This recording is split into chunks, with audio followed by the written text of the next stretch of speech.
दोस्तों, आपका बहुत बहुत स्वागत है हमारे चैनल में। आज एक बहुत अजीब घटना घटी। आपने आपने अपने चैनल का नाम अजीब नहीं घटना बताया। घटी।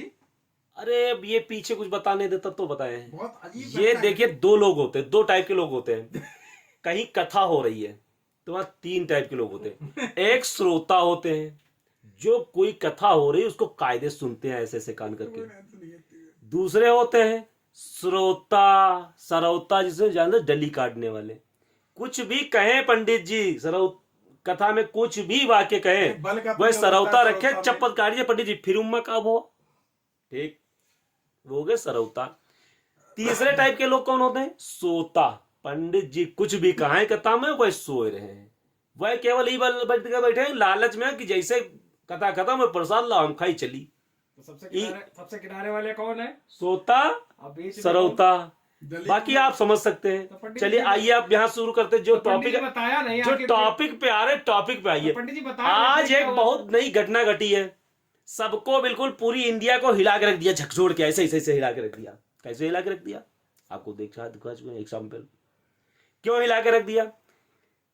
प्रधानमंत्री मोदी जी जब प्रधानमंत्री बने थे, और 2016 में नरेंद्र नोटबंदी कराई मोदी, थी। नरेंद्र दामोदर दास मोदी जी जब प्रधानमंत्री बने थे तो सबसे पहले आए थे 250 और नवंबर 2014 में 250 में है। नोटबंदी कर दी।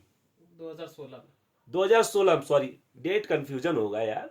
नवंबर 2016 में। सितंबर अरे भाई बताओ दो यार। 2016 अच्छा चलो हम तुम्हारी बात मान रहे हैं। सितंबर 2008 सितंबर 2016 में नोटबंदी कर दी।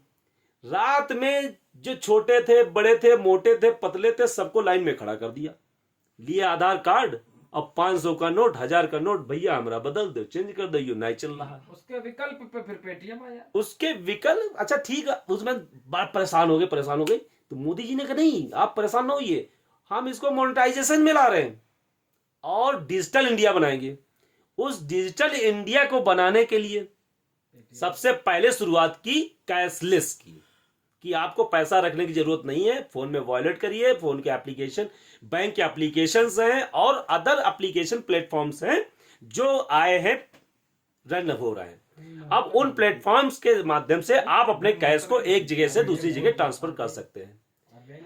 इसकी परमिशन बाकायदा, कोई जिम्मेदारी बैंक नहीं लेती। इसकी परमिशन बाकायदा, आप इस बात को समझिए, आरबीआई ने गजट में पास किया कि हाँ आप कैशलेस ट्रांसफर या कैशलेस इंडिया को बनाने में सहयोग के तौर पे अपना ट्रांसफर एक डिजिटल ट्रांसफर कर सकते हैं और इसको हम परमिट कर रहे हैं, मान्य कर रहे हैं। इसके जो भी मेरिट डिमेरिट जो नुकसान होंगे उनके आगे भविष्य में आने वाले, देखिए कोई भी चीज बनाई जाती है तो उसके लिए कुछ मेरिट होती है, कुछ नुकसान, मेरिट डिमेरिट मतलब नफा नुकसानात होते हैं।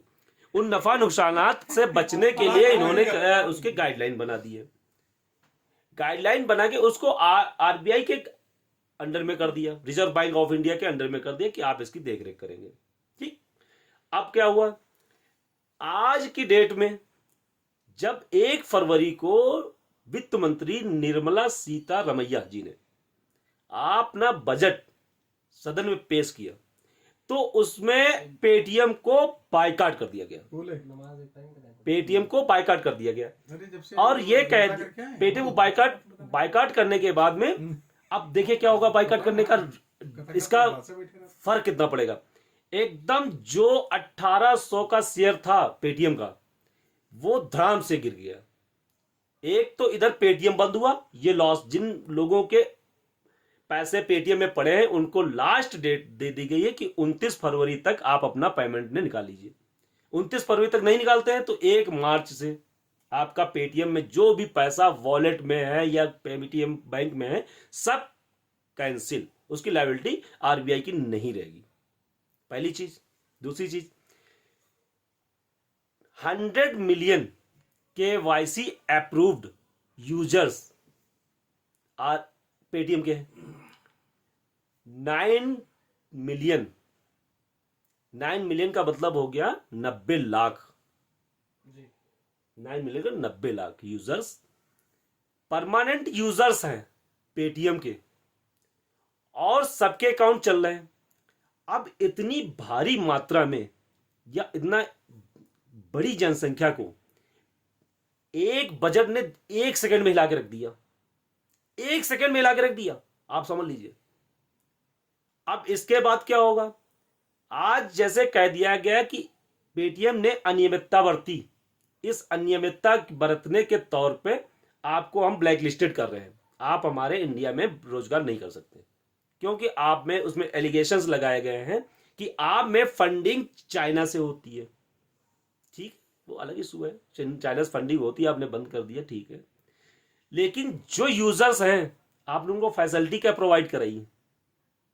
राइट ऑफ यूजर्स, जैसे कहते हैं उपभोक्ता संरक्षण अधिनियम, उपभोक्ताओं के हक हैं, ह्यूमन राइट कमीशंस हैं, ह्यूमन राइट्स हैं, उनको आप संरक्षित कैसे कर रहे हैं? डिजिटल इंडिया को इतना बड़ा झटका देने के रीजन क्या है? कैसे डिजिटल इंडिया, अब आप कैसे समझ सकते हैं कि डिजिटल इंडिया सक्सेस होगी? हमें तो नहीं लग रहा है। आपको अगर लग रहा है डिजिटल इंडिया सक्सेस है और उसमें ये अच्छा पहल है, तो नीचे कमेंट बॉक्स खुला हुआ है सर, बताइएगा। इसी के साथ हम आपसे विदा लेते हैं, मिलेंगे किसी नए अगले एपिसोड में, जिसमें हम आपको और अपनी होने वाली समाज में होने वाली गतिविधियों से रूबरू कराएंगे और उसके आपके सामने अधिक जानकारी देते हुए आपको अवगत कराया जाएगा। तब तक के लिए धन्यवाद।